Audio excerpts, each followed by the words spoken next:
come home and open my mailbox, and there'd be letters in there from, Kentucky and California, New York, but sometimes also Japan and, Oh yeah, wow. Germany and, all sorts of places, with cool stamps and everything. And, it was such a neat thing to see that the internet was letting me, a broke ass grad student in Michigan, sell products to people, all over the world, old and young. It was a lot of nuns like Snood. I never figured that out. That was my demo. Was nuns.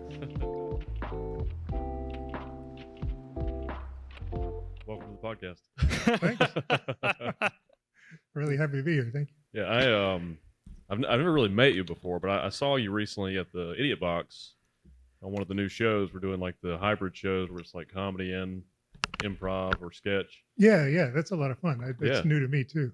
It's a little more long form improv, which probably means nothing to people who don't do improv, but it's inspired by a story as opposed to just shouting suggestions from the audience. Right. Yeah. Yeah, so that's a lot of fun. I enjoyed it. I really enjoyed your improv specifically too. Oh yeah. I was asking Eric about you.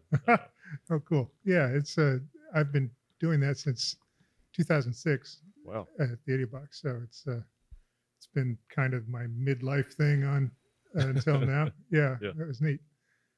Well, you're a really creative dude anyway. I was looking up some of your bio stuff, and you created a really famous, really popular video game in the 90s, like a computer video game. Yeah. Known to very few people now, I think, except for people as old as I am. Yeah. It was Snood, and I wrote it in grad school back in 1996. And it grew from kind of just being a shareware thing on my college-sponsored website. Back then, the web was really new. Yeah. 96. Yeah. So University of Michigan gave every student like 5 megabytes of web hosting as a kind of a thing. So, and I always had been writing computer games. And so I thought, well, I could try to put them out there. And shareware was, at that point, there are parallels to it now, but basically people could try out something. If they liked it, they were supposed to send you a little money. Oh yeah. Yeah, and most people didn't. No. Yeah. But we always thought shareware was just free. Yeah, of course. Yeah, that was the standard thing. But so I released one game that was like a sort of a modified version of Minesweeper, and that went nowhere. And then I released a game that was based on an old arcade game called Bosconian, but with some different. Yeah, it was all deep and obscure. Yeah. I was an 80s kid, so I was too, but I was born in the 80s. So I was born in 69, so I was middle school, right at the height of the video arcade thing. But anyway, so that game actually did pretty well for what I expected. It sold well enough to make a couple thousand a year. Nice. Which was big money when you're in grad school and making 14. It was especially back then. Yeah, it was cool. And then I wrote Snood actually as part of another game project that I never finished. I'm really big at not finishing things. And I showed the whole thing. It was like 10 or 11 different puzzles, and my wife thought most of them kind of sucked, but that one she liked. And so we got a new Mac because my wife likes Macs, and I was trying to learn to program on it because it's kind of what I do when I get a new computer. Okay. And I always do games because they're fun, and that's what I like to do. Yeah. So Snood and Centauri and the other one were my project for the new computer. And and so then I put Snood up on my student site like I had the others, not expecting much, and it grew a whole bunch. Was making $3,000 or $4,000 a year the last couple of years of grad school. And then it started to go onto college campuses. The thing with Mac computers back then was that they were kind of on the decline in terms of people using them outside of like the arts or academics or that kind of thing. There was a time where, PCs were winning. Microsoft kind of kicked their butt. Yeah, in those years, so it was harder to buy software for them in a store. Like you couldn't, you used to buy software in stores. You don't do that anymore. This is all like back in my day. But yeah, so people started looking for stuff on the internet, and that was a good time to have, game out there because people couldn't find them anywhere else. And most people didn't have internet then. Like that was the dial-up AOL CompuServe days. But college students did. And so college students started playing my game and sharing it. And then they would take it home and give it to their parents. And so it kind of spread that way. And then there was an article in the Philadelphia Inquirer that had newspapers back then. So that got syndicated and went to like hundreds of newspapers around the country, just this article about my stupid little game. And then it grew and it kind of peaked maybe 2004, 2005, but lifetime was about 100 million downloads. And wow. Yeah. That's amazing. It was mentioned on 30 Rock and this on The Sopranos. There was one of the mafia guys who was playing Snood when he got beat up, and it was in a couple movies and stuff too. So I didn't realize it was a Mac game. It was Mac first, and then I ported it to PC in the middle of it. Really cool. Yeah, and I was finishing up my geology PhD, and then starting at Guilford College here in Greensboro. So I partnered with a guy out in LA who wanted to try to take it bigger. Yeah. And I was getting to the point where I was not going to be able to do that and teach. And I had, spent 6 years doing geology and wanted that as a career. So I was the sort of technical side of our little company, and he was doing the marketing and the.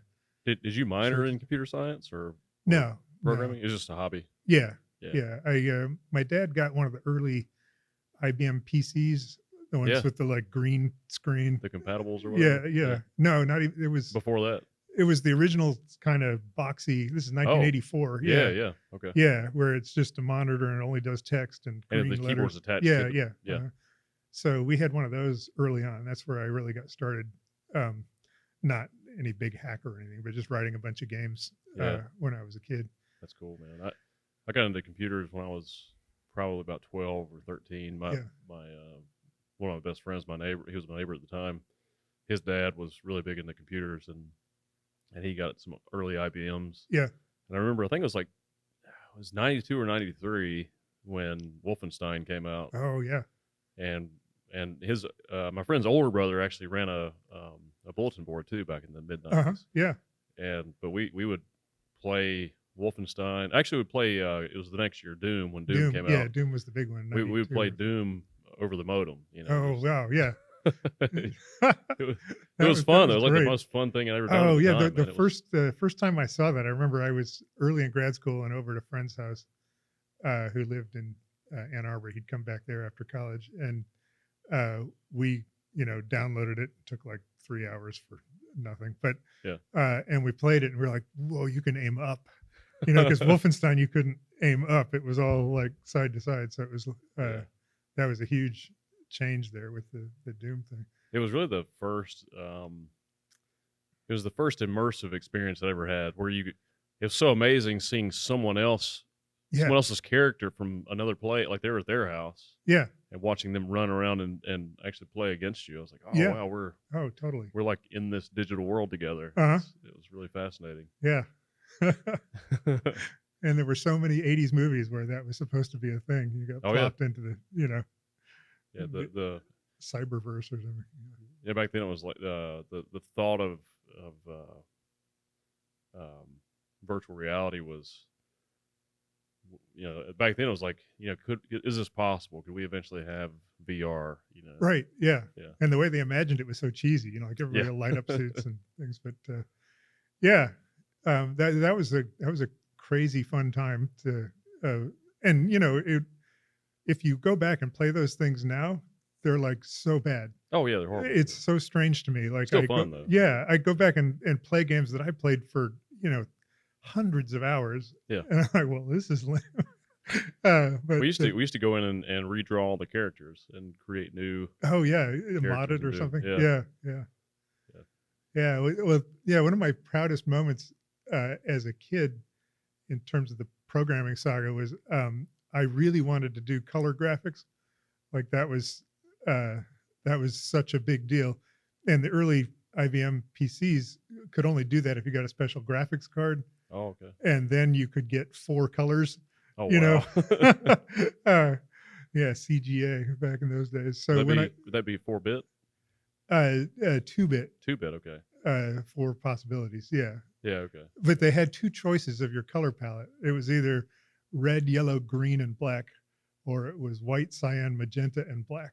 And so everything you made had to be in one of those two. Oh, okay, so it all Uh, looked kind of the same.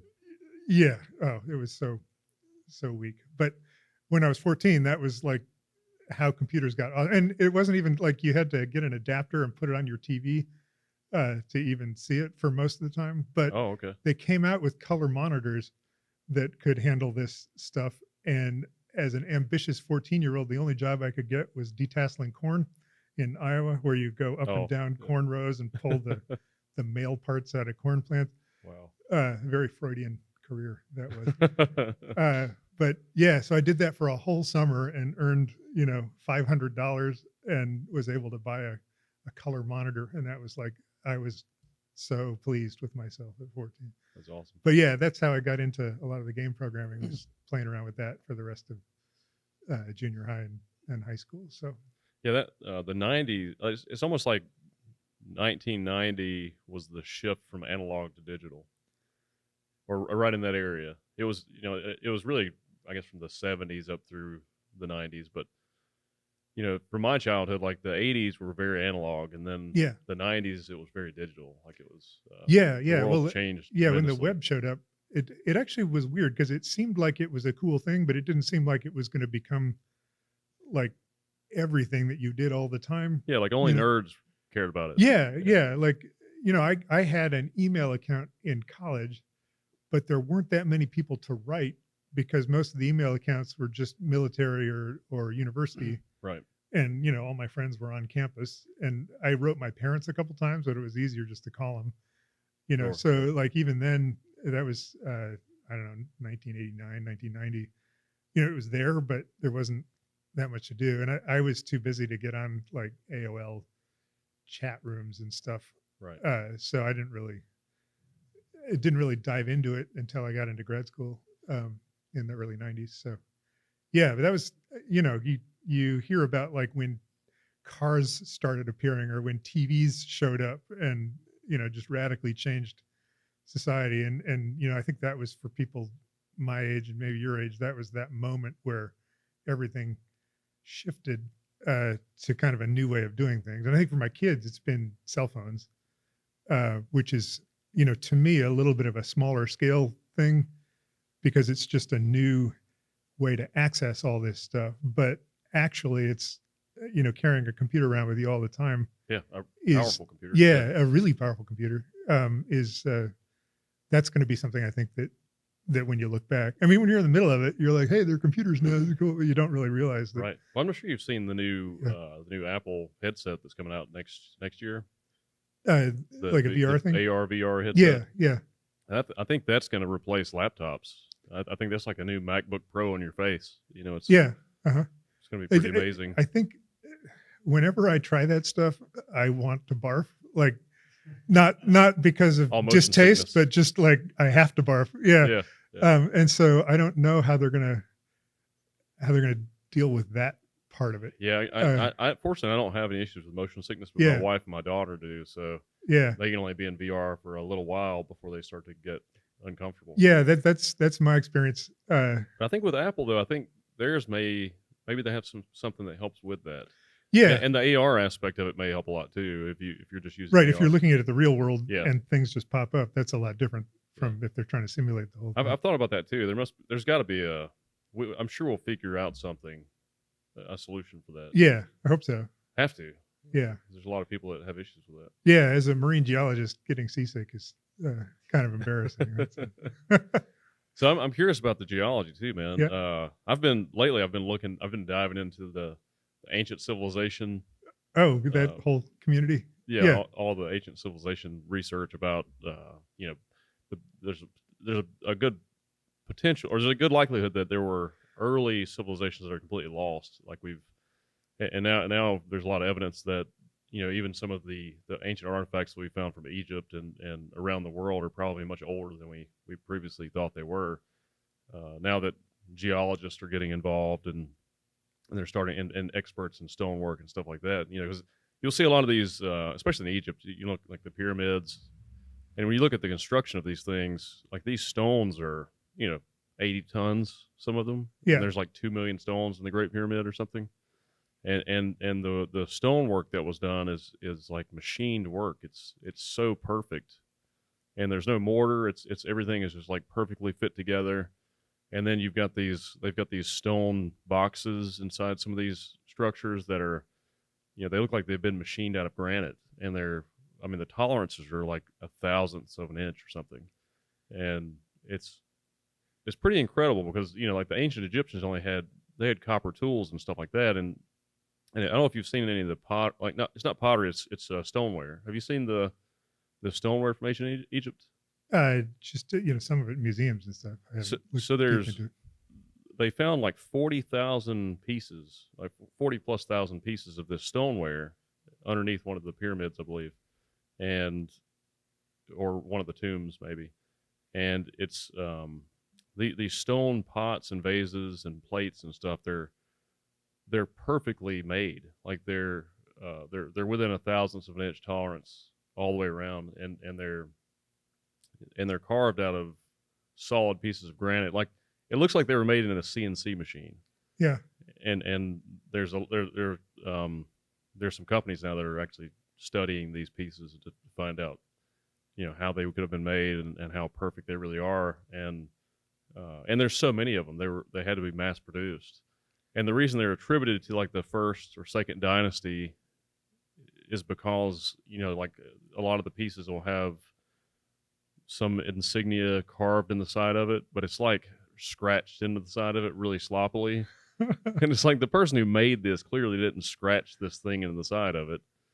And so, it's starting to look like, maybe there was an advanced civilization that was completely lost.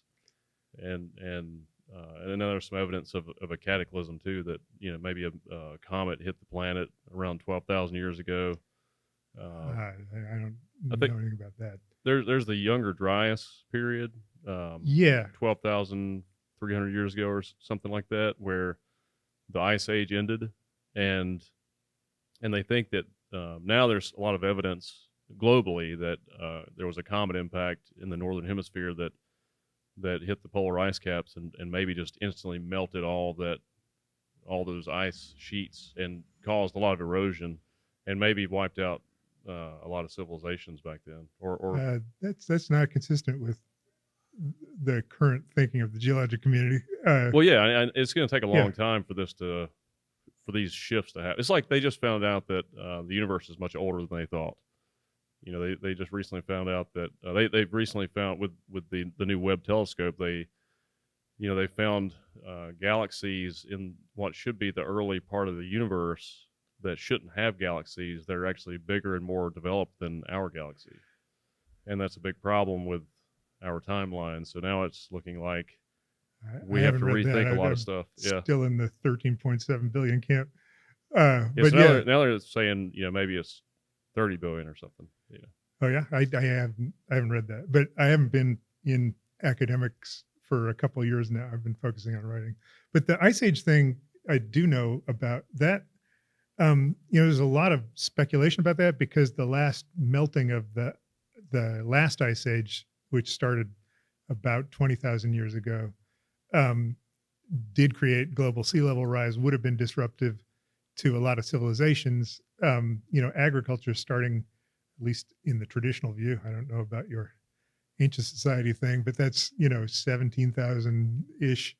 And so if these cultures are getting established and then sea levels rising, that's actually, some people think, maybe the source of a lot of the flood narratives that show up. Sure, yeah. Both in the Hebrew Bible with Noah, but also in other Homer and cultures all as that well. Yeah, and so that actually is a really interesting thing to think of. Not all of those cultures have a written tradition that goes back that far, Yeah. at least that we have evidence of. But if humans developed societies or more complex societies with agriculture over that time period, and they all share this sort of oceans rising thing, that could be really cool, because we know from ice cores and all of that kind of stuff, that the ocean rose. We also know that ice ages are really periodic. So the idea Sure. that one of them is triggered by a comet doesn't really fit with the Well, 3 million years of very periodic ice ages that we've had. the idea is not that the ice age was triggered by a comet impact. It was actually abruptly ended by the comet impact Yeah, around 12,300 years ago. And all the ice ages for the last 2 million years have ended abruptly. Like you can go back and look at all of the records. well, they now they're thinking like almost instantaneous though, based on some of the erosion, some of the mass erosion of the planet itself. The interesting thing about the ancient civilization theories is that there's one expert he's a chemical expert, and he's I mean that's what he does for a career, but he's fascinated with ancient Egypt because he believes that the pyramids may have been like chemical manufacturing plants, and to create like fertilizers and stuff like that. I don't think they have the internal structure to do that.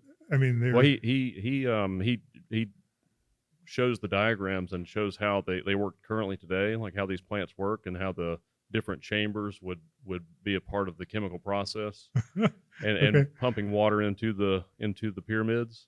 And because there's no evidence that the pyramids were actually a tomb. There's no inscriptions inside the pyramids. That they're like these smooth surfaces. And they have these chambers that and these really steep tunnels passages that go inside the pyramid, but they don't look like they were made for people to actually walk in. They look like they were something else. And then they have these like these vaults, these stone vaults inside there that are perfectly machined out. I mean, they're unbelievably perfect, and it looks like you would use that to put some type of material in it to help with the chemical process. And they've also done some chemical analysis of the inside of some of the pyramids, and they found a lot of interesting chemicals inside the walls of the pyramids. And so what he thinks is that it was some type of a chemical manufacturing plant, and he thinks the different pyramids were designed to manufacture different types of chemicals on a mass scale.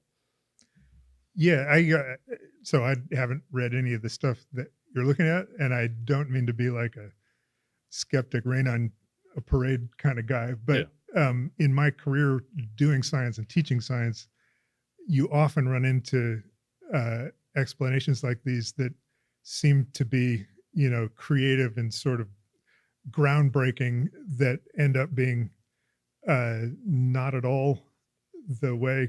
Sure, yeah. And I think when science, you test them, and I think in science you should be skeptical anyway. Yeah, and when they're coming from outside the field, from a person who's doing it, without archaeological training and all of that kind of stuff, that is the only way you get sometimes to a different paradigm of understanding, but it also is often bullshit. Well, I think that's why. Yeah. I think that's what's happening, though. I think in all sciences, I think we're seeing a merge of the different disciplines of science merging together, and we're discovering new things because you have geologists that are looking into these theories, and they're finding things that make sense to them, that they're like, well, this actually does make more sense from a geological perspective, or like this chemical engineer looking into this, looking at the pyramids as chemical manufacturing facilities based on his understanding of how you manufacture chemicals and how you would do it on a large scale like that. But also, yeah, but at the same time, you can push back on that and say, here's a culture that obviously builds large tombs, because you can see them all up and down the Valley of Kings, and everywhere you go, there's tombs and statues and stuff. And but so the tomb constructions aren't even comparable to the constructions of the pyramids, or some of these older seeming structures that, like, the quality of the craftsmanship is totally different. You're looking at something that's, the tolerances are perfect to something that is clearly, it's clearly been carved by hand, and that's. Yeah, but then you go to Mexico and you see the step pyramids, and you go, well, that's part of the to and you see I mean, people just build big things like that. Peru has some really interesting stuff, but even in Peru, they'll accredit a structure to a civilization that So you'll have two different types of structures. You have one structure that has these giant megalithic stones that are maybe it's a megalithic wall, and these stones will be all different sizes and shapes, and there's no mortar used, but they're perfectly, the tolerances between the stones are perfect. There's no gaps or space at all. You couldn't fit a piece of paper between the stones. Yeah. And you have these giant stones that look almost like they were put together and then melted together. They look like marshmallows. And then on top of that, you'll have, stones that have mortar or they've been stacked, but they're nothing compared to the stones below them. The stonework above it is clearly from a later date, and it's less advanced. So why would the construction methods deteriorate over time instead of improve? And I think that's part of the theory of an ancient civilization. I mean, human beings have been here for over 300,000 years, and so the thought that we could have had multiple civilizations that were lost is not completely insane. And also, most people back then, even over the past 300,000 years, lived in the middle of the planet. Lived near the equator. Yeah. So you would have rich civilizations, maybe large populations of people in these regions that could have even been seafaring civilizations. There's just so much that's been changed geologically on the planet that's hard to. There's so much that's lost, so much we don't know. And I think. Well, I mean, as a geologist and somebody who's taught paleontology, you struggle with that all the time. Yeah. That the records are always incomplete, and Right. with humans, they're far more complete than if you look at, the evolution of dinosaurs or fish that walk on land or that Right. kind of thing. But if you're careful, you can use that 1% or 5% of what's left, and the challenge is to draw conclusions that bring it all together, and to run it through the scientific process, which is peer review and having everybody kind of look at it. And a lot of these sort of ancient civilizations or ancient aliens things, I don't care about that. But. yeah, I know, but you end up, it's not the peer review process, which is designed to verify, augment, understand, like that part of science works really well. But somebody on the History Channel, who's making claims that aren't put through that process, sells a lot of detergent, but doesn't necessarily, I kind of avoid the History Channel now. It's it is kind of an ironic name for it. It is. Yeah. Let me. I want to pull up something and show it to you. I run into this a lot because a lot of my research was into climate change, and in that case, there are a whole bunch of people, doing their own science or trying to bust the paradigm or arguing with the standard story, and they are largely full of shit. And a lot of the reasons that they're full of shit is because they don't necessarily approach it like a scientist does, which is, what is the evidence? How can I do it? Right. They come with a conclusion that they want to reach, which is the global warming isn't real, or it's natural cause, not human cause. And then they bend every little bit of data towards that argument, which is much more like lawyers tend to think than scientists. Right. A lawyer has a conclusion that they want a jury to reach. They're arguing. Yeah. And so they're going to leave out parts that don't agree and focus on the parts that do agree. That's a really bad way to get to science or to truth, really. It's a good way to win, a court case or a defense or something, but it's not necessarily how you expand human knowledge or make sure you're getting to the right place. Yeah. Now, science fails sometimes too. There's a guy, Alfred Wegener, who proposed the idea for plate tectonics back in the 1920s, and he was laughed off the stage. And he was, like you're saying, coming from a different discipline. He was a meteorologist, not a geologist. And the geologists were like, well, you don't know anything. And then, 20 years later, after he froze to death in Greenland, they started to come around and then found more evidence. And, he wasn't right about everything, but they were able to kind of put it together. Same thing with, was it Lister about the germ theory? It sounds right. I'm not as familiar with that. Yeah. All the surgeons didn't believe that microscopic germs existed. Yeah. Yeah. And Darwin had the same kind of pushback from religious circles. Sure. For his work on evolution. And so there is, when something comes along that really rotates how you even perceive a question or a problem, there's a lot of resistance to it. But most of the ideas that come around and try to do that are wrong. So so there's both sides to that kind of thing. Well, also I think I think one of the keys to human success is curiosity. Yeah. Clearly, and I think that, but we're also really bad about creating dogma. It's like we attach to ideas and then build our egos around ideas, and that I think is one of our biggest weaknesses. We're not very open-minded, and I think we should always be open-minded to new ideas. Because in science, I mean, every time you discover something new, it should open up a million new doors of possibilities. And because for me, it seems like every time we discover new things, we realize how little we really understand about anything. That is how big breakthroughs in science work.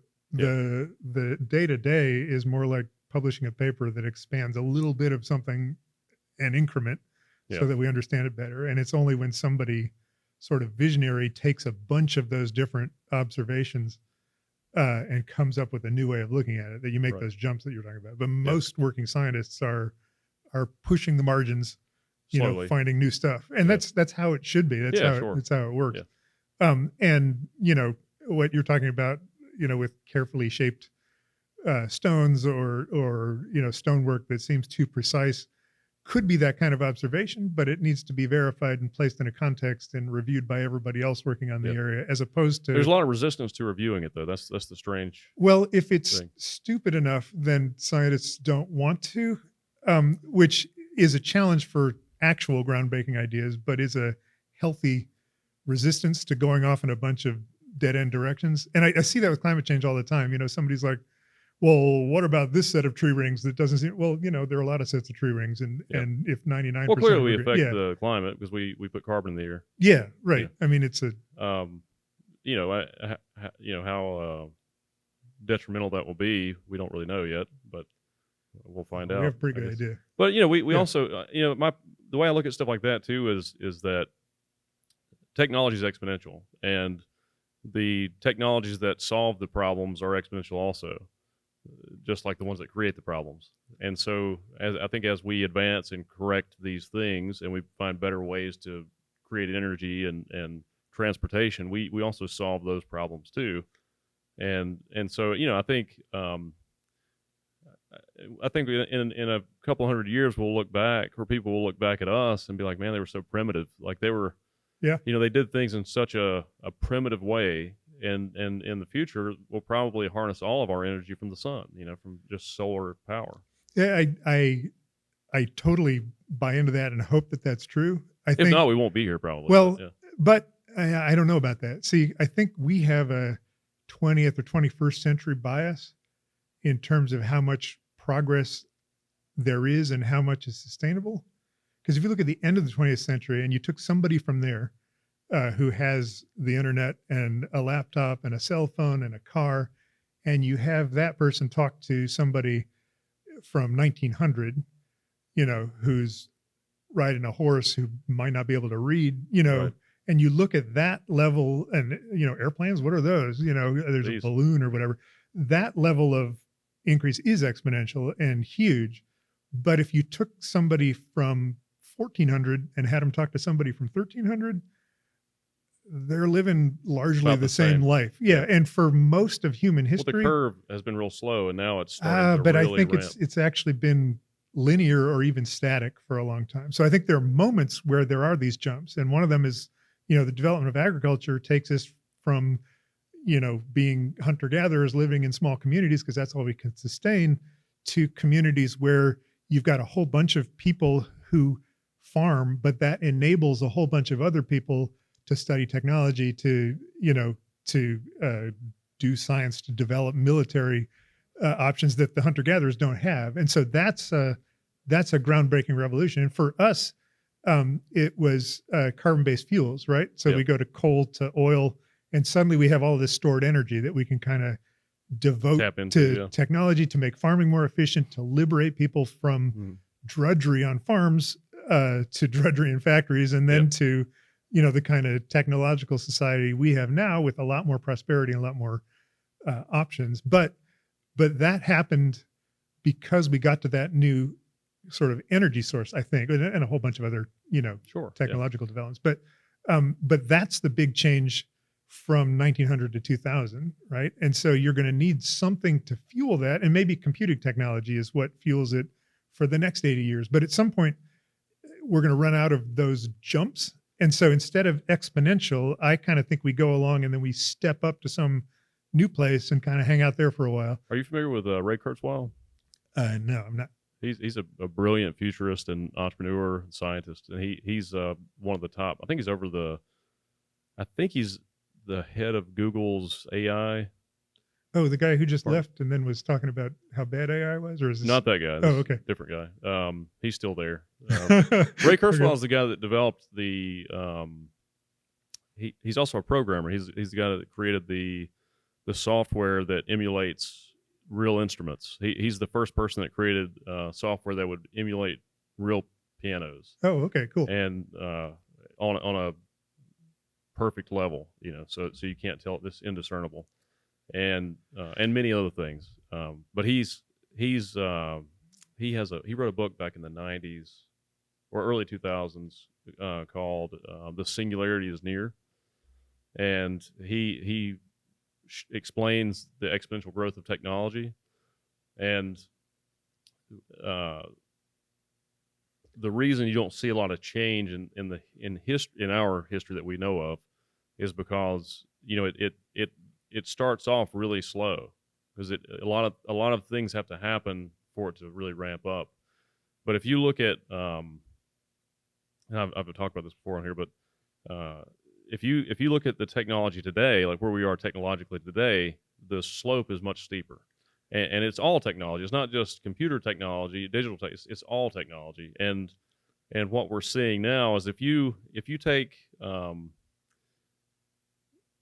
so exponential growth, the way I would explain it is, the way he explains it is, if you look at today in 2023, and we have really incredible technology. And if you took this technology back to, 1923 and showed this stuff to them, they'd be astonished. Like, it would be unimaginable. What it would be like magic to those people, like a Tesla or a cell phone, like an iPhone, or a computer, or a VR headset. It would be magic the first day, and then the second day they'd be watching cat videos. Oh, they'd love it. Yeah, right. But with exponential growth of technology, it doubles every 2 years. And so wherever you're at is doubling. It's exponential. So what that means is where we are currently technologically, you're going to see 100 years of growth in just a few years. So it'll start to compound, and in our generation, we're really going to feel it. We're going to actually see these amazing changes in technology, unless something crazy happens, something catastrophic. But yeah, I don't know. I take a little bit more cautious approach to that because, when I was born, 2 weeks before I was born, we landed on the moon, right? Yeah. And that was after 10, 20 years of intense work on space travel. Which is still crazy. That was all analog stuff too. Yeah. And now in 5 or 10 years, we're going to land on the moon again, so that's not. But there has to be money, money drives everything in business. Yeah, but in terms of like, if you were in, 57 and Sputnik's going up, and you looked at 1969 and there's a human on another goddamn planet, that looks, if you plotted those 2 points, you're like, what are we going to be? That's how you get to the flying car. But we still have better technology than they had then. Way better. We do, but it wasn't the direction that everybody assumed. Everybody assumed it was going to be transport and space travel, and we're going to have, the Intergalactic League with Captain Rex, and going off and fighting aliens or warp drive, Sure, yeah. And that wasn't it, because it ran into constraints, some of which were economic, some of which were engineering, and so you had a jump, but then you had like, okay, space travel, it's going to be incrementally better and people are going to work on it, but it's not going to get us anywhere new for a while. And I think some of the technology that looks so awesome with computing and with, genetic sequencing and all that kind of stuff is going to do that same kind of thing. It's going to make a splash, and then it's going to be what we have now. And then, and that was the way germ theory of disease worked, or the theory of evolution. They were big advances. And if you looked at before the advance and after the advance, you'd be like, oh, look at where we're going. But if you wait another couple decades, you're like, oh, we were going there. And then you don't have your flying car, and there's still everybody living in poverty. And, like all of these things that look like they're getting better fast don't necessarily get to where they're pointed during the time of biggest change. So sure. I think though, with the technological changes on the planet itself, I think we're going to see. I think technology shifted directions. I think that maybe it got a little ahead of itself going to the moon back then. It was more like that was more of a look what we can do type thing. Yeah. Whereas jumping as high as you possibly can and brushing the mark up there, and then doing that consistently is hard to do. I get that. So I think the technological advancements we're seeing today are more about connectivity, about humans having better understandings of each other, and being more connected, and enhancing our ability to communicate and share ideas.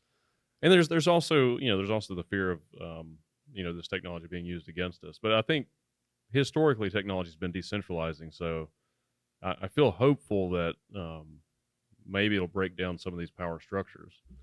That would be a really interesting thing to see, and we're seeing it in ways. But in the entertainment industry, you've seen well, totally entertainment. I mean, my Snood thing was that. It used to be you could only publish a software program or a book or something like that, because I do books now too, right? Yeah, and I can put them books, online and people can read them the next day. Like that is totally opposite to how the sort of baked in industry with all of its barriers to entry used to work. And so better. So much cooler now. And I can talk to readers directly. Even back in the Snood days, like I was getting most of my payments, because people didn't trust the internet to put their credit card on, but I was getting most of my payments through the mail. And I'd come home. That's funny. It was awesome. I'd come home and open my mailbox, and there'd be letters in there from, Kentucky and California and New York, but sometimes also Japan and, Germany and, all sorts of places.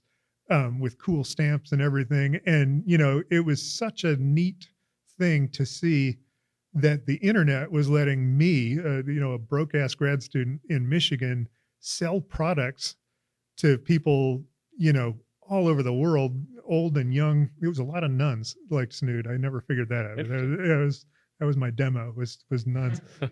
But that was totally eye opening, because it used to be, you would make a business, right? And you would sell concrete to the builders in your town, and that was it, right? Like that was your reach. And only through years of work could you get to the point where you were maybe selling concrete around the state. And then your kids who inherited the company might be able to get you to where you owned a bunch of concrete interests in 4 states, or something like that. And it was so slow to do that. And here I was in the space of a year and a half selling things globally, getting these envelopes, with little wadded up $10 bills, from somewhere in, France or something, and it was like so eye opening that that's what the internet was doing, was bringing all of these different people together. And, I could feel then that was different from my parents' world and my grandparents' world in such a huge way. And I didn't know where it was going to go, but I could tell that was a revolution. And if you'd gone to Arthur C. Clarke or Isaac Asimov and said, the cool thing about the future is going to be communication, they would have been like, boring. The cool thing about the future has to be spaceships and rocket cars. And, because in their era, it was all transportation, exploration, that kind of thing. Yeah. And that's not how it turned out. It turned out to be communications and visualization and networking. And that's totally neat. Yeah. And William Gibson had that down, but he was, a decade or two later and could kind of see where it was pointing. Still totally visionary, but he got a lot of networking right. Whereas, the earlier sci-fi people didn't quite. Well, that's kind of where Ray Kurzweil is. I think 85 or 86% of his predictions from the 90s have come true. Yeah. So he's if you go back and read Neuromancer, which was written before, almost any of the internet, or at least the big internet. I've heard of this. Yeah. And he's saying there's going to be, internet cafes. There's going to be cyberspace you can go explore. Everyone's going to be networked, and there's going to be like cyber attacks and terrorism. Like he nailed it. He's totally cool. And then there's a whole bunch of it that he totally blows because he's writing in the middle 80s and he's like, the Soviets are going to be the enemy. Like, well, no, except that I guess they're coming around kind of to be Russia at least. But, and he has everybody hanging out in video arcades, because that was the 80s, yeah. So like everybody tries to think, and even the most visionary people are still moored into their kind of time when they think of the future, and that's totally human to do that. You should really read that book. There's 2 books you should check out. Ray Kurzweil's The Singularity is Near, and it was maybe 2001 or something. And then Peter Diamandis wrote a book a few years back called The Future's Faster Than You Think. Mm-hmm. And both of those are really incredible books about the exponential growth of technology, and Ray Kurzweil's he's nailed a lot of I've heard of him. really I big just haven't concepts. read the But book. he thinks that we'll just get better and better at using energy, at harnessing energy from matter and manipulating matter, and eventually we'll be able to manipulate matter at an atomic scale. And and once we do that, we'll start to convert everything to technology. It's like everything will start to become some form of technology that can harness solar energy. I've often thought that if we can get to sustainable clean energy, then that's the point at which our potential is completely unlocked. Do you think we'll get to that? Like, and at least not in my lifetime, or maybe like your kid's lifetime or anything like that? Well, I hope so. It's, well, we have fusion. It looks like we're figuring out fusion. Yeah, every 10 years somebody says fusion is 5 years away. Well, so they just successfully had they had a successful fusion reaction recently. A company did. They were able to generate more energy than what was put into the reactor. It required way more energy outside of the project to build the everything. But they're hopeful that within the next couple decades they'll have an active fusion reactor. Yeah, it could be fusion, although that's but nuclear energy is still very clean and but it's not sustainable in terms of, like, there's a limited amount of nuclear material in Earth, right? So that's basically just taking it's not infinitely sustainable. And the mining of it is really dangerous and exploitive, and so they have some new nuclear reactors they've designed that are smaller and safer. But that's just a step to the future that I'm talking about. If you get to the point where you can harness sun energy, that's the best. Or fusion, but even that's limited resource. Not hydrogen's not much limited, but if you can get to the point where there's enough energy, then that's not a consideration anymore, right? And at that point, you can build robots or machines or technology to do everything. And that's what I'm saying is, at that point, when you can support all of the energy needs of what you need to do, then you can desalinate seawater. You can, they just a company just developed a new desalination machine that's very effective. Yeah, right. So that takes the things that we're running into everywhere, less so in the United States because of our economy. But, if you're really looking to make the lives of everyone on Earth better, and you can get to a point where energy is clean and sustainable and abundant, in the societies that did best in the 20th century, energy was abundant, and cheap, but it wasn't clean and it was limited, and we're hitting those very limits. Temporary. Or we're not hitting. Surprisingly, there was this idea that we would hit peak oil and then taper off, and they found more and more ways to get crappier carbon out of the earth. So humans. But well, it's just part of the process, I think. Well, no, it's economics, right? Yeah. So, like, if the price of oil stays high enough and we stay dependent on it, then it becomes worth doing things that we never would have done. Yeah, we need to restructure our economic systems, because they're I was talking about this yesterday with a friend of mine. There are a lot of positive aspects to capitalism as far as growth and technological advancements and competition. But I see a fundamental problem in our, well, there's obviously a lot of problems with corporate corruption and government corruption and corporations and governments working together for financial gain. But also, I think we need to rewrite our monopoly laws.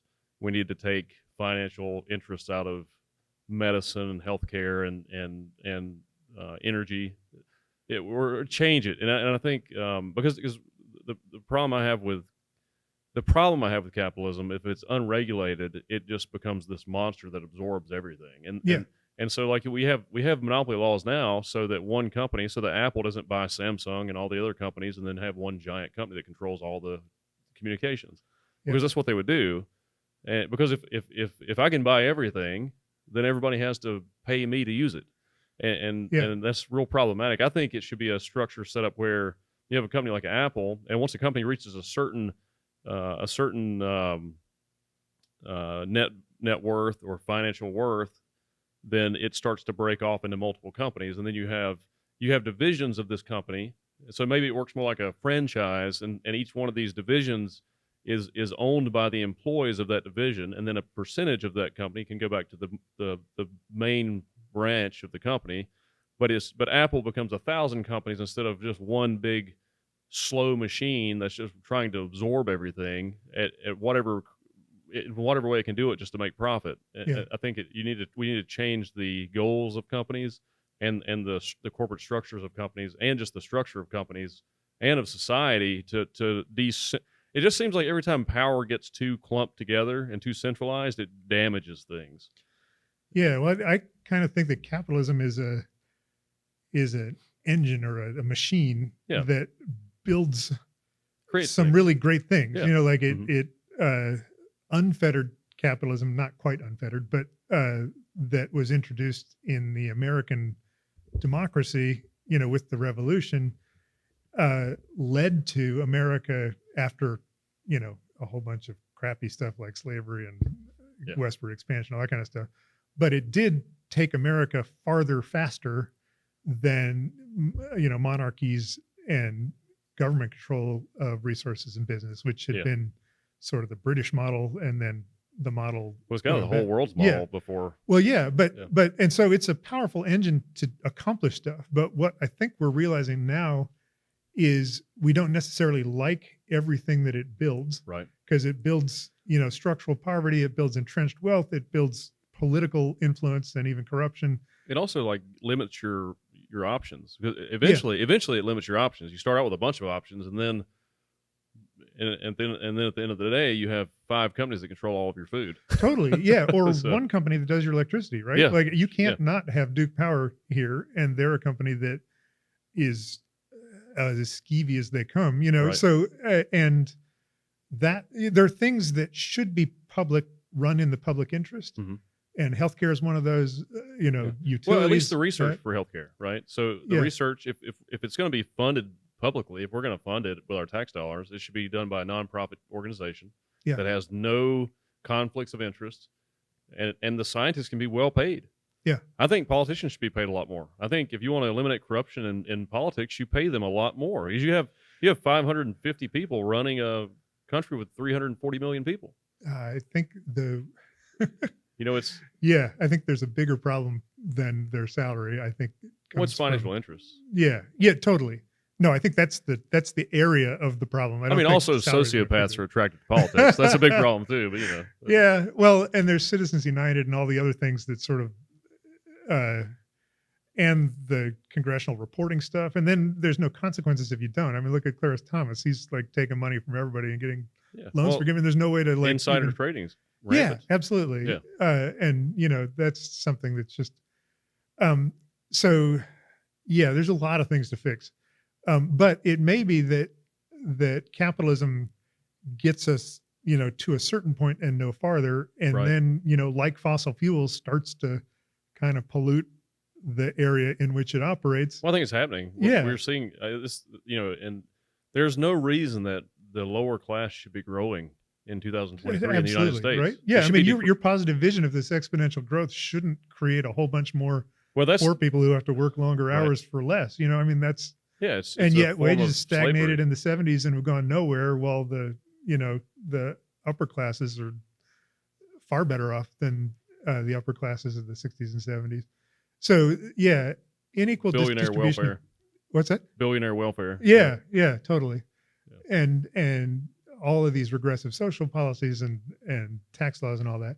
And that is where the connection between politicians and the mega capitalists is not serving us well, right? But there are guys never like would. Ray Kurzweil or Peter Diamandis who they're very successful entrepreneurs and capitalists, but they see the problems with these structures and systems too, and they feel like with technology, things like AI, Yeah.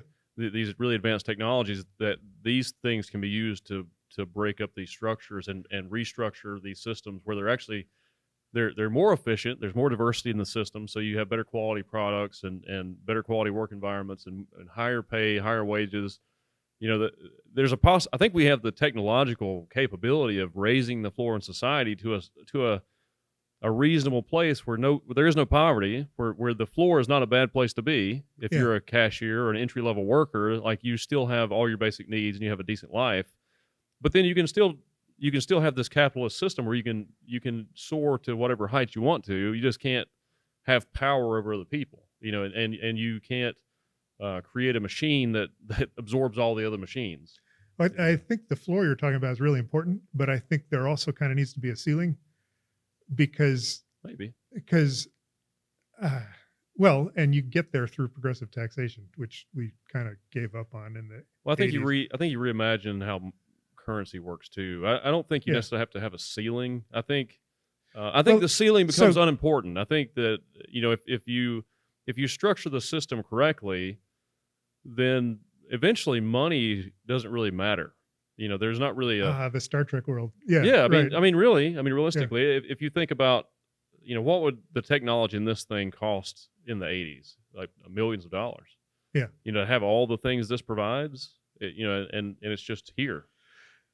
And now homeless people have these.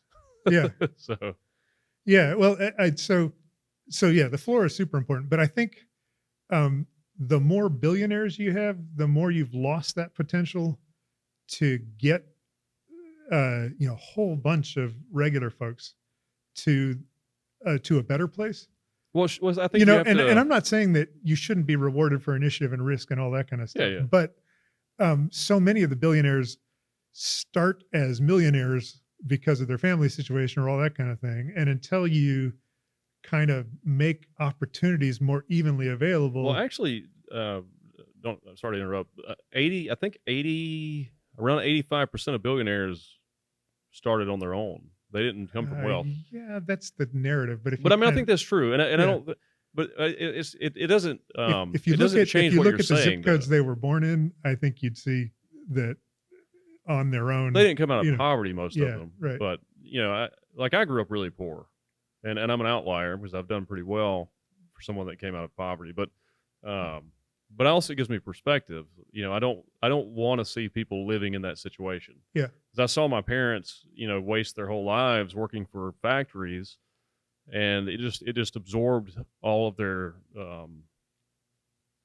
all of their life was just sucked out of them over their Right, and you end up their with lifetime, no and- chance for travel, no chance for no, making nothing. art. It's or, they yeah. live to they work to live. Yeah. and that's it. And I just don't think that's how a human should live. I think that's very inhumane. Absolutely, but Yeah. that's where if you allow the kind of wealth concentration that a Bezos or somebody has Well, yeah, that's to why. exist without kind of trying to get some of it shared, then you end up with that result. Yeah. And you could do so much more good if you just got us back. There's always going to be societal stratification. There's always going to be access to resources. I wish there was a much more equal opportunity for everybody, Sure. but there is not. That is not. No. That is not. the If you're born America in we a live shitty circumstance, you're probably going to remain in that shitty circumstance Totally. your whole life. Yeah. Most likely, yeah. statistically, you're fucked. There is upward mobility. There's not nearly as much downward mobility. Yeah. And that is, you can look at studies that look at that. But yeah, so we need to reward innovation and risk and vision and all of those things. Maybe we don't need to make all of those people, wealthier than anyone in the previous 30 centuries has been. See, I think if you have a model like I mentioned earlier, where you say once a company reaches, say I started a company, and I have a lot of experience in business. That's my background. If I started a company and eventually it became public, and maybe not even public, it just reached a certain level where maybe it became a company that was worth $100 million. And so it's generating $100 million in revenue annually. It's a very, very strong company. And so once it reaches that level, we say, okay, the monopoly laws kick in and even affect that company and say, okay, you can't grow any further than this at the core. This core thing, that's as big as you can get. Now it has to start branching off, and it's going to be better because diversity is always better. So you're going to have, it'll start to branch off, and the new departments it develops they're going to be owned by the employees of those departments. And a percentage will go back to that company, to the main company. But these are still independent companies that are branched off that this thing creates. So it becomes a new company manufacturing system that creates new opportunities. And then these individual branches will have their own CEOs or managers or whatever, and they also have interest in the machine. And the total interest in the machine isn't just for profit. It's for creating better products, also for creating better work environments. And so you eventually have all these branches off of this initial machine that become as successful as this initial machine, but they all work together. So they're all creating products together, or whatever they do. They're doing it together, but also like collectively, but also independently. So this department or this machine says, I know we were trying to work together to build this thing, but I think if we do this certain thing differently, it's going to have a better result. And then you have a better result instead of this one thing that's saying, we just do it this way and this is the way we're going to do it. And it's so much control over the whole process. I think you would have better products, better services, and you have better work environments for the individuals that work for those machines, because those machines are mindless machines designed to just do whatever they do. And a corporation currently, it's just designed to make profit. That's all it does. Its number one goal is to make as much profit as you can based on the laws. And if you're powerful enough, you take a couple of the biggest companies in the world like BlackRock or Vanguard. Those companies have more value than than our country does. Their combined value is higher than our GDP. And so who's got more power? They're like nation states that don't have boundaries. Yeah. And that's where I think we have to go in and decorrupt the system. You have to have politicians that they can be very well paid. Politicians' salaries should be in the seven figures, I think. I think they should be highly paid representatives of our country and of us. And that way you don't see trillions of dollars going into unnecessary wars because it's valuable. Because the corporation is making trillions of dollars off the war, or you don't have, you don't end up with 5 companies that control all your food, or like one company that controls all your power. You have more diversity and also more competition and more opportunity, and also you don't have narratives created just to benefit powerful companies or sources of power. You have real information. There's no question about, is this person telling me the truth, or they incentivized to tell me something that's not true because it's making somebody a lot of money. Yeah. You can eliminate those things. So I love that vision. We might differ as to how exactly to implement it or whatever, Sure, yeah. but obviously I think we're getting at the same thing. We want the same thing. Yeah. Right. Yeah. The problem, I think, is that there's a kind of a vicious cycle of money in politics. It's a paradox. Yeah, because the folks who stand to benefit can give money to the folks that control whether they can benefit, and people arguing for the people or for a better world don't have the money that the corporations do. And so if we have the ability to change it, we just don't do it because most people are afraid to go against the system. And yeah, and I think the way I see it is the government is a system that's really supposed to manage the country and just manage everything and for us, for the people. They're supposed to be representatives of us, like an extension of us, and they're sort of like the country managers. And then you have the banks who hold all of the resources, and you have the corporations corporations actually they're the ones who distribute money. The corporations distribute money. So you have this weird cycle, this system between politicians, banks, and corporations it's just feeding itself. Yeah.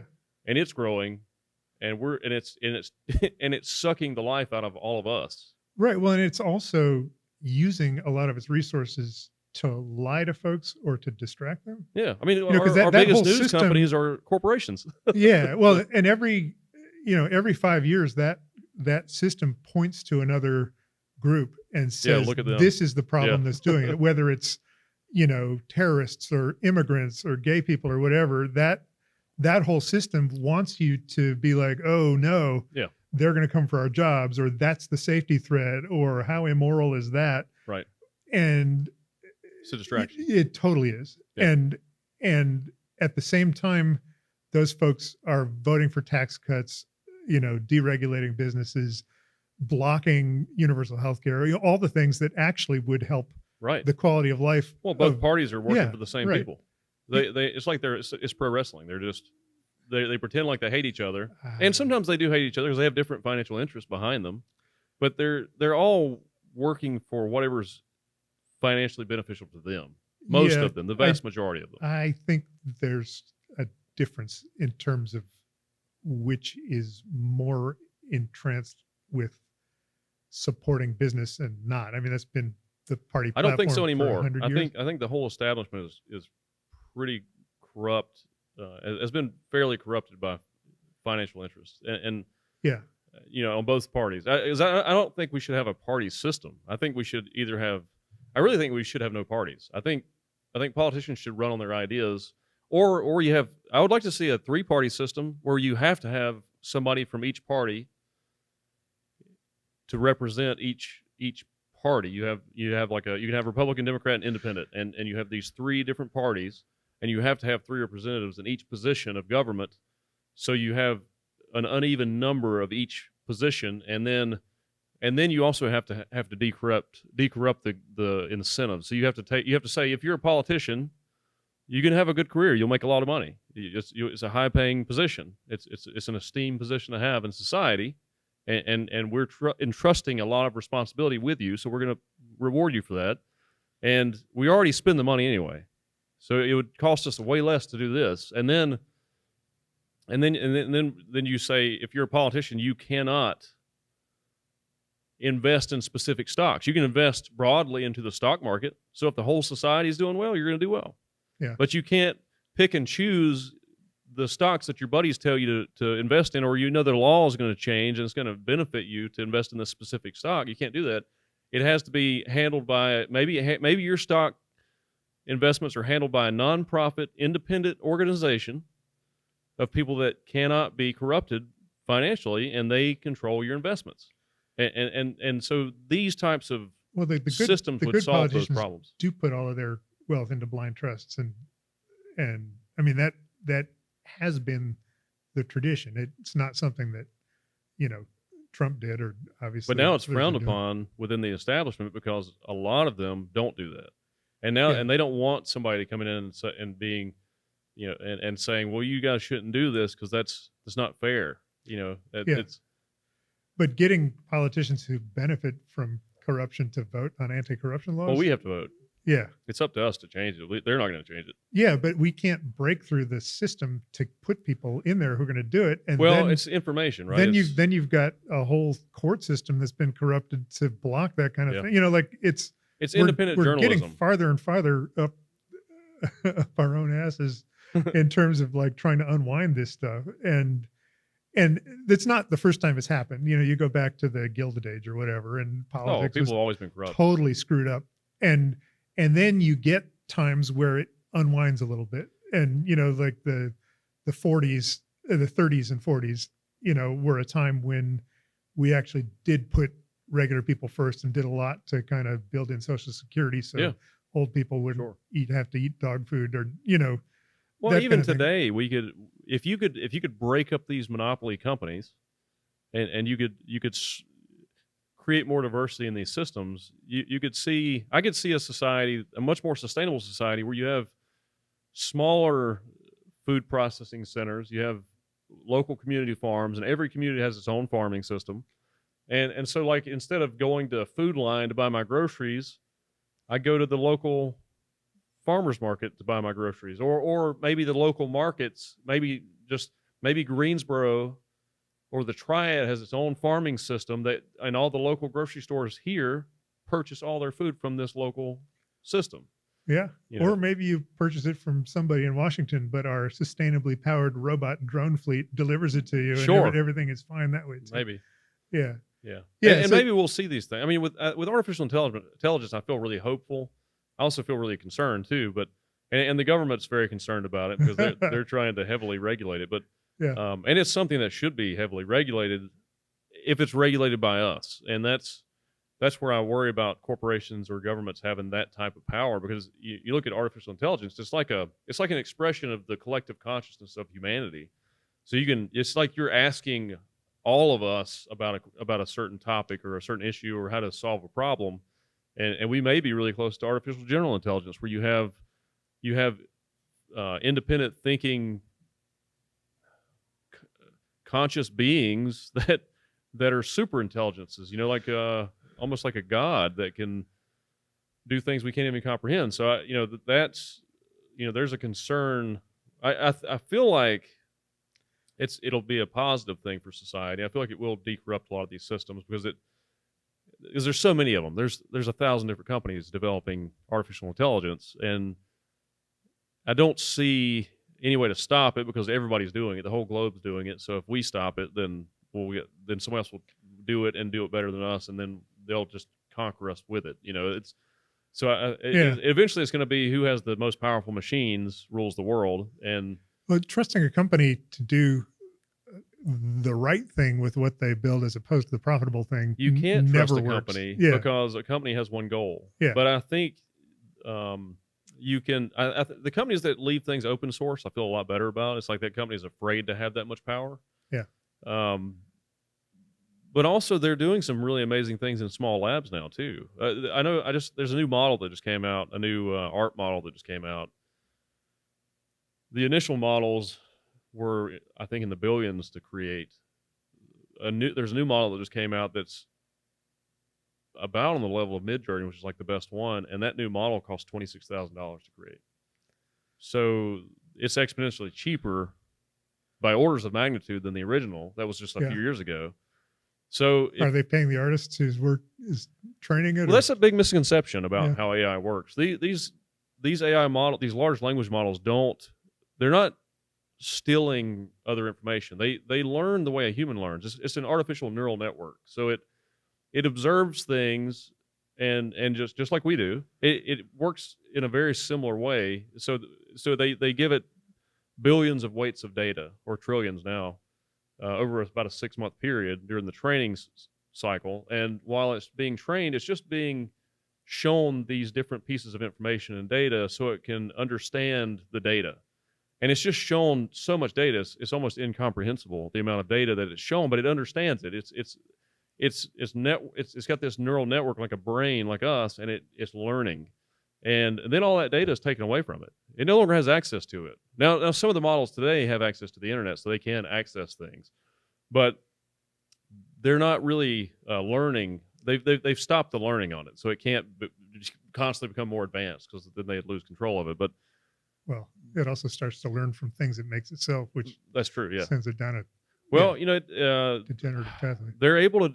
So these large language models they're not like algorithms that are just given information and they just copy things and create, like with an art algorithm or an art model. Like these art models don't take like pieces of people's art and create collages of art, or it actually takes it'll take a palette, like a blank palette of pixels, and it'll say, like if you say draw me create an oil painting in the style of Monet, and it takes this blank palette of all the pixels, all the colors, and it starts to pull away from it until it gets what it wants that looks like what it's seen of Monet's. It's seen the whole catalog of Monet's art.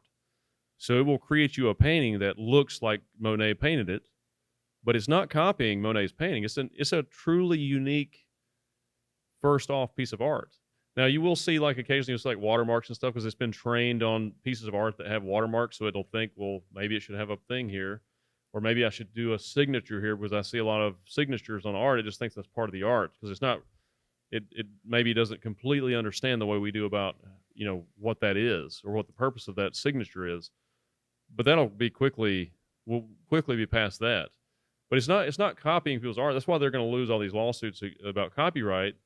And I have problems with copyright anyway. I feel like sharing is very important in humanity and human society because we're all inspired, and as artists, that's all we are. Is we're just people that express our inspiration. And I always say this thing. I say my ideas are not my own, but all of our ideas are ours collectively, because all my ideas are just a conglomeration of all the things I've been exposed to. And it's the same thing with AI. It's just a mind that's been exposed to all these different types of information and data, and it's expressing this information just like we do. It is like an extension of us that's able to better express ideas than we can because it's got so much more compute power. Okay, so I've played around a lot with Midjourney and kind of familiar with So how it's it works. really fascinating. Yeah. The thing, and there's some arguments against that kind of thing that I buy into, and others that I don't. The idea that this tool is amoral or that it replaces jobs and all of that kind of thing. Well, lots of technology changes how people do jobs. Yeah, it just changes. Makes some jobs obsolete.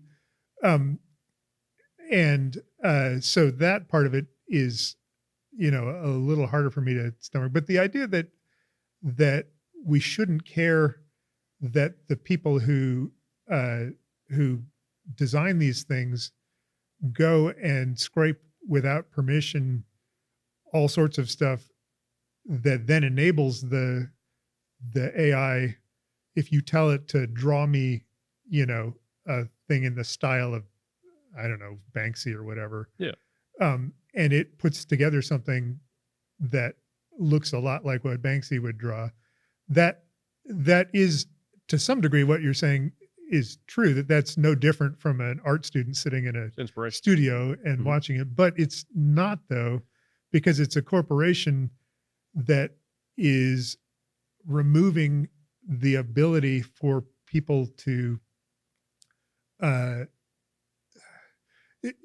that is going to hinder the creation of new art unless those people are also supported by the industry that is doing the replacing, right? Like if they go to Banksy, and I have this vision, I don't know, I'm sure other people have thought of it, of sort of like organic AI art and writing, where if I'm an artist and I have 8 novels out, right?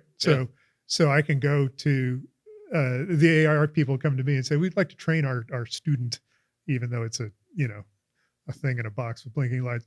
We would like to train it on your work. Can we give you $600 and then feed it your stuff?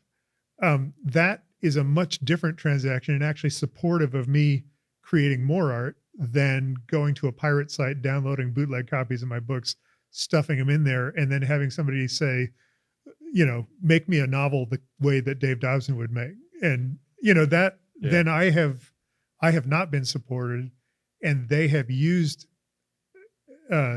illicit, really, source material to undermine my ability to be supported. And that's the kind of thing that I start to have problems with. And I'm an Yeah. artist, so I get it. My pushback on that would be, I don't think it's going to take away from the artists. I think the advantage of it, I think it would be impossibly expensive to do what you're saying. Yeah. It would cost trillions of dollars to do that. And I think, I don't think it would be fair for all of us to do that either, to hinder that information, that data.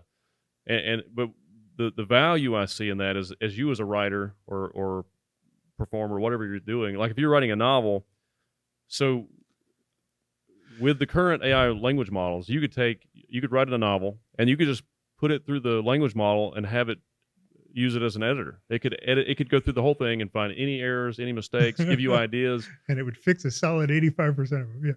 Yeah. Instantaneously, it'll show you Yeah. all the errors within your work, and then you go in and fix it. So it's a tool. As an artist, we're just expressing ourselves, and we use many different mediums to do that. And I think so like if you're a painter, you could use Midjourney to give you ideas about things. If you're a contractor, you could use Midjourney to give you ideas about how to create something or what it would look like.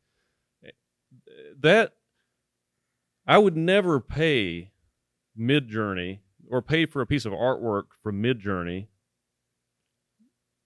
that I would pay a painter, an artist, because as a human being, I appreciate seeing another human being that has spent thousands and thousands of hours honing in their abilities and their skills to take information out of their mind and transpose it onto a canvas with this painstaking method. Yeah. That's the value is Isn't the that human kind of the key effort. thing though too? The human part, I guess. Okay. So Well, here's, yeah, it's here's just that the answer to you're that. paying for the suffering that person went through to create that Yeah. art. Here's the answer to that. And it's very simple, but it's also politically unpalatable to some people, even though it shouldn't be. And that's a universal basic income. Sure. If Yeah. you make sure that everybody has enough to live on, Mhm. then they don't have to go Yeah. as your parents did and work in the factory, Absolutely. 50 hours a week Well, they get compensated just for it. to Yeah. live. They don't have to. They don't have to try to find somebody willing to commission a little sketch of their, dog in Yeah. order to just have a career in art, right? Yeah. If you give a universal basic income, $10,000 or $20,000, which you can do through more progressive taxation or maybe splitting a I company, think that the kind way of we thing. do it is And then we have everybody who's able to, spend some of their time Mhm. making art, and they don't Absolutely. have to worry that time isn't necessarily compensated because they can live. Yeah. And they can also think. Yeah, Because right. otherwise you're just focused on survival. And if Right. you're totally focused on survival, you can't think about anything rationally. Yeah, because creatively. the sad thing now is that people who love art, who love writing, who love comedy, whatever it is, often have to make that work outside of the kind of drudgery that they have Mhm. to go through just to make rent, just to buy food. Right. And a lot of people fail, or it's too much stress, and we miss out on not just arts but also political thinking, philosophy, all that kind of Yeah. stuff. And a universal basic income, Invest in your people. a universal basic income makes all that possible. And sure, some folks are going to sit on their couch and Use watch it, Desperate incentivize it. Housewives, but that's their choice. it could be like, incentive based. It could Yeah. be an incentive based system, and Yeah. it would work brilliantly. But Yeah. it just takes power from people. right. If you look Uh, at our economy, we have enough economic activity with very light taxation to make that happen for everybody. And there's some politicians who are willing to go there from various ends of the political spectrum. They're unpopular. Yeah, Yeah. but they're unpopular because people Well, it's 'cause have the this idea. establishment doesn't like them. Well, people have this idea that capitalism is how everything works. You have to work to get Right. money. You have to, Yeah. The only way to support yourself is in exchange for labor Well, I think you have to contribute or somehow. investment, right? But I well, think why? But I don't think it has to be. Suppose you just want to sit around drawing, cats and ferns, and you're not very good at it. You should have that. You should have that life open to you and be able to live. Maybe you have to work some of the time. You're Well, that's what 20 I'm hours saying. a You week have at the grocery minimum store. 20, co-op. 30 hours a week. Yeah. But beyond that, yeah, have your own time. it shouldn't be conditional on having to prove that you're destined. That's all hard. That all makes it less efficient. People should be able to just look at that and say, okay, I can fall back on that I can try being an artist for 5 or 10 years, Mhm. see if I like it, see Absolutely. if I Yeah. enjoy it, see if that's the career for What me. are you good at? Yeah, right. Find yourself. Yeah. And- And I think that would cure a lot of what is plaguing people in society. If they had Absolutely. healthcare, if they had housing, if they had food, those are the things that people have to take shitty jobs for. Yeah.